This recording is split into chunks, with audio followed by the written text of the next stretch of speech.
ಮತ್ತಾಯ 6ನೇ ಅಧ್ಯಾಯ 14ನೇ ವಾಕ್ಯ.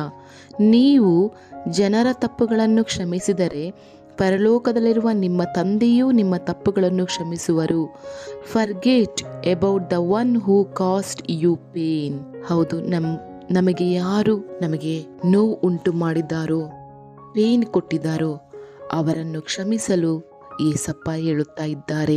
ಪ್ರಭುವೇ, ನೀವು ಹೇಳಿದ್ದೀರಾ, ನಾವು ನಮ್ಮ ಅಕ್ಕಪಕ್ಕದಲ್ಲಿರುವ ಜನರ ತಪ್ಪುಗಳನ್ನು ಕ್ಷಮಿಸಿದರೆ ನಮ್ಮ ತಪ್ಪುಗಳು ಪರಲೋಕದಲ್ಲಿರುವ ನಮ್ಮ ತಂದೆಯು ನಮ್ಮ ತಪ್ಪುಗಳನ್ನು ಕ್ಷಮಿಸುವರು ಎಂಬುದಾಗಿ. ಹೌದು ತಂದೆಯೇ, ಏಕೆಂದರೆ ನೀವು ನನ್ನ ತಂದೆ. ನೀವು ಮಾಡಿದ ಕಾರ್ಯಗಳನ್ನು ನಾವು ಕೂಡ ಹಾಗೆ ಮಾಡಬೇಕಲ್ಲವೇ? ನೀವು ತಪ್ಪುಗಳನ್ನು ಕ್ಷಮಿಸಿದರೆ ನಮ್ಮೆಲ್ಲರನ್ನ ತಪ್ಪುಗಳನ್ನು, ಅದೇ ಪ್ರಕಾರ ನಾವು ಕೂಡ ನಮ್ಮ ಸುತ್ತಮುತ್ತ ಇರುವ ಜನರ ತಪ್ಪುಗಳನ್ನು ಕ್ಷಮಿಸಲೇಬೇಕು. ಏಕೆಂದರೆ ಯೋಹಾನ 5ನೇ ಅಧ್ಯಾಯ 19ನೇ ವಾಕ್ಯದಲ್ಲಿ ನೀವೇ ಹೇಳಿದ ಮಾತುಗಳು ಪ್ರಭುವೇ, ತಂದೆಯು ಮಾಡುವುದನ್ನು ಕಂಡು ಮಗನು ಮಾಡುತ್ತಾನೆ ಹೊರತು ತನ್ನಷ್ಟಕ್ಕೆ ತಾನೇ ಏನೂ ಮಾಡಲಾರನು ಎಂಬುದಾಗಿ. ಹೌದು ಪ್ರಭುವೇ, ನೀವು ಹೇಳಿದಿರಾ, ತಂದೆಯು ಮಾಡುವುದನ್ನು ಕಂಡು ಮಗನು ಮಾಡುತ್ತಾನೆ ಎಂಬುದಾಗಿ. ಹೌದು ಪ್ರಭುವೇ, ನೀವು ಮಾಡಿದ್ದನ್ನೇ ನಾವು ಮಾಡಲೇಬೇಕು. ನೀವು ಕ್ಷಮಿಸಿದ ಪ್ರಕಾರನೇ ನಾವು ಕ್ಷಮಿಸಲೇಬೇಕು ಎಂಬುದಾಗಿ ನೀವು ಮತ್ತಾಯ ವಾಕ್ಯದಲ್ಲಿ ನೀವು ಹೇಳಿದಿರಾ. ಯೋಹನ ಅಧ್ಯಾಯದಲ್ಲಿ ಕೂಡ ನೀವು ಹೇಳಿದಿರಾ ಪ್ರಭುವೇ.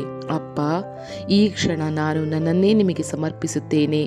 ಹಾಗೂ ಇಷ್ಟರವರೆಗೆ ಯಾರ ಮೇಲೆ ದ್ರೋಹ, ಹಗೆತನ, ಹೊಟ್ಟೆಕಿಚ್ಚು, ಮತ್ಸರ, ತಪ್ಪುಗಳನ್ನು, ಕೋಪಗಳನ್ನು ಮಾಡಿದ್ದೇನೆ, ನನ್ನನ್ನು ಕ್ಷಮಿಸು.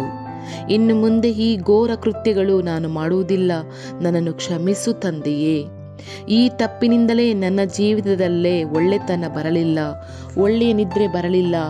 ಈ ಕ್ಷಣ ನಾನು ಇಂದು ರಾತ್ರಿ ನನ್ನ ಪೂರ್ತಿಯಾಗಿ ನನ್ನ ತಪ್ಪುಗಳನ್ನು ನಿಮ್ಮ ಪಾದದಲ್ಲಿ ಅರ್ಪಿಸುತ್ತೇನೆ. ಯಾರ ಮೇಲೆ ನಾನು ತಪ್ಪಿನಿಂದ ಇದ್ದೇನೋ ನಾಳೆಯೇ ಅವರ ಬಳಿ ಹೋಗಿ ಕ್ಷಮಿಸು ಎಂದು ಕ್ಷಮೆಯಾಚಿಸುತ್ತೇನೆ. ದೇವರೇ, ನಿಮ್ಮ ಬಲ ತ್ರಾಣ ಕೊಡಿರಿ ಪ್ರಭುವೇ. ತಂದೆಯೇ, ನನ್ನ ಚಿಂತೆಗಳನ್ನು ನೀವು ತಿಳಿದಿದ್ದೀರಿ ಮತ್ತು ನನ್ನ ತೊಂದರೆಗಳನ್ನು ನೋಡಿಕೊಳ್ಳುತ್ತೀರಿ. ಹಾಗಾಗಿ ನಾನು ನಿಮಗೆ ಈ ಭಾರಿ ಕಾಳಜಿಗಳನ್ನು ನೀಡುತ್ತೇನೆ. ನಾನು ಈ ಸಮಸ್ಯೆ ಸನ್ನಿವೇಶಗಳನ್ನು ನಿಮ್ಮ ಪಾದದಲ್ಲಿ ಇಡುತ್ತೇನೆ. ಶಿಲುಬೆಯು ವಿಶ್ರಾಂತಿಯ ಸ್ಥಳವಾಗಿದೆ. ಅಲ್ಲಿ ನಾನು ನಿಮ್ಮ ಪುನರುತ್ಥಾನ ಮತ್ತು ಪ್ರೀತಿಯನ್ನು ಜಯಿಸಿದ ಕ್ಷಣವನ್ನು ನೆನಪಿಸುತ್ತೇನೆ. ನನ್ನಲ್ಲಿರುವ ನಿಮ್ಮ ಪ್ರೀತಿಯು ನನ್ನ ಜೀವನದ ಭೂದೃಶ್ಯವನ್ನು ಬದಲಾಯಿಸಬಲ್ಲದು. ಆದ್ದರಿಂದ ನಿಮಗೆ ಧನ್ಯವಾದಗಳು ಪ್ರಭುವೇ. ನಾನು ಇಂದು ರಾತ್ರಿ ಸುಖವಾಗಿ ನಿದ್ರೆ ಮಾಡಿ ನಾನು ಹೊಸ ದಿನಕ್ಕೆ ಶಾಂತಿಯಿಂದ ನಡೆಯುತ್ತೇನೆ ಮತ್ತು ನಿಮ್ಮಲ್ಲಿ ನನ್ನ ಭರವಸೆಯನ್ನು ಇಡುತ್ತೇನೆ. ನಿಮ್ಮ ವಿಮೋಚನಾ ಪ್ರೀತಿಯಿಂದ ನಾನು ಹೊರಗಿಲ್ಲ. ನೀವು ನನ್ನ ಮಾರ್ಗವನ್ನು ಬೆಳಗಿಸುವಿರಿ ಮತ್ತು ನನ್ನ ಜೀವನವನ್ನು ಮಾರ್ಗದರ್ಶಿಸುತ್ತೀರಿ ಎಂಬ ಜ್ಞಾನದಲ್ಲಿ ನಾನು ಈಗ ವಿಶ್ರಾಂತಿ ಪಡೆಯುತ್ತೇನೆ ತಂದೆಯೇ, ನನ್ನ ತಪ್ಪುಗಳನ್ನು, ನನ್ನ ಪಾಪಗಳನ್ನು, ನನ್ನ ಸಮಸ್ಯೆಗಳನ್ನು, ನನ್ನ ವೇದನೆಗಳನ್ನು, ನನ್ನ ನೋವುಗಳನ್ನು, ನನ್ನ ಕಷ್ಟಗಳನ್ನು, ಸಾಲಗಳನ್ನು ಎಲ್ಲವನ್ನು ನೀವು ಶಿಲುಬೆಯಲ್ಲಿ ಹೊತ್ತುಕೊಂಡು ಹೋಗಿದ್ದೀರಾ ಪ್ರಭುವೇ. ಅದೇ ಪ್ರಕಾರ ನನ್ನ ತಪ್ಪುಗಳನ್ನು ನೀವು ಕ್ಷಮಿಸಿದ್ದೀರಾ ಪ್ರಭುವೇ. ಅದೇ ಪ್ರಕಾರ ನಾನು ನನ್ನ ಅಕ್ಕಪಕ್ಕದಲ್ಲಿರುವ ಜನರ ತಪ್ಪುಗಳನ್ನು ಕ್ಷಮಿಸಿ ನನ್ನ ಜೀವಿತದಲ್ಲಿ ಒಳ್ಳೆತನವನ್ನು ಕೊಡಬೇಕಾಗಿ ಬೇಡಿಕೊಳ್ಳುತ್ತೇನೆ ತಂದೆಯೇ. ಏಸಪ್ಪ, ಇಂದು ರಾತ್ರಿ ನನಗೆ ಒಳ್ಳೆಯ ಸುಖ ನಿದ್ರೆ ದಯಪಾಲಿಸಿರಿ, ನೆಮ್ಮದಿ ಕೊಡಿರಿ, ಸಮಸ್ಯೆಯಿಂದ ದೂರ ಮಾಡಿರಿ. ನೀವೇ ನನಗೆ ಆಧಾರ, ಆಶ್ರಯ ಪ್ರಭುವೇ.